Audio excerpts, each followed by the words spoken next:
Heyo, mambo vipi? Hii ni Hotbiz TV na mimi ni Remy Ledima, na leo nimekusogezea taarifa ambayo imekuwa ikitrend kwa siku 2-3 hizi kwenye mitandao ya kijamii baada ya Baba Levo kuchapisha chapisho moja kwenye mtandao wake wa Instagram iliyokuwa ikimuonesha mdada wake wa kazi alipokuwa akimfanyia vitendo ambavyo alivitafsiri kama vitendo vya unyanyasaji kwa mtoto wake mdogo.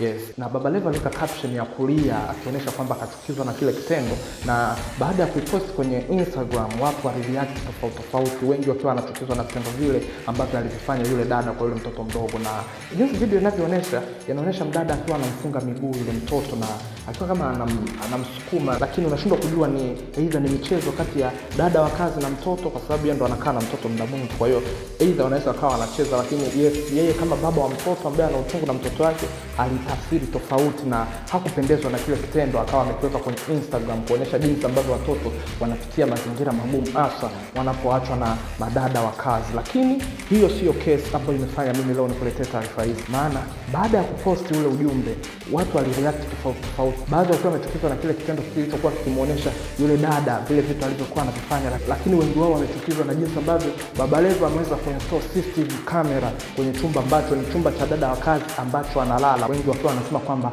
ni makosa kisheria na sio jambo la kiungwana kuweka kwenye chumba cha kulala CCTV camera, wakidai kwamba inakuwa inamnyima uhuru yeye kama binadamu, anakuwa hawezi kufanya kitu chochote cha kifaragha kwa sababu anaona CCTV camera. Na wengine wakaenda mbali kabisa wakasema hizo CCTV camera anaweza akawa anazitumia kwa ajili ya kumwangalia akiwa yupo katika mazingira labda ya kuvaa nguo au tofauti. Na sisi tukasema hapana, kwa nini watu wamereact sana? Hebu tuingie ndani kabisa deep tuweze kuangalia ni sheria gani ambayo inaweza ikawa inamruhusu mtu kuinstall CCTV camera kwenye chumba cha kulala. Na sasa hapa niwakuletea vifungu vya sheria vinavyotoa ufafanuzi jinsi ya kuinstall CCTV cameras na sehemu ambazo haziruhusiwi kuinstall. Na hapa katika Katiba ya Jamhuri ya Muungano wa Tanzania kifungu cha 16 cha katiba kinatoa haki ya faragha.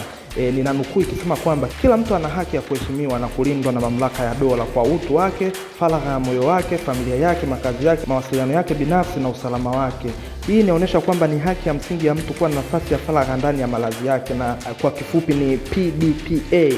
Hii ni sheria inalenga kulinda usindikaji wa data binafsi, ikiwa ni pamoja na picha, video, taarifa za sauti na kadhalika. Kwa mfano, Kamisheni ya Ulinzi wa Taarifa Binafsi yani PDPC inasema kwamba kuweka kamera katika maeneo ya siri, mfano vyumba vya kulala na vyumba vya kuoga, kuna kiuka sheria ya ulinzi wa taarifa binafsi. Pia kwa kosa la kusambaza data, saa za video, picha, sauti bila idhini inaweza kuwa makosa yanayoweza kufedhesha faini na kifungo hadi miaka 10. Na serikali imetoa tahadhari kwamba usanikishaji wa kamera za ufuatiliaji yani surveillance katika maeneo binafsi kama vyumba vya kulala ni ukiukaji wa usiri yani privacy, na ni kinyume na sheria ya ulinzi wa taarifa binafsi.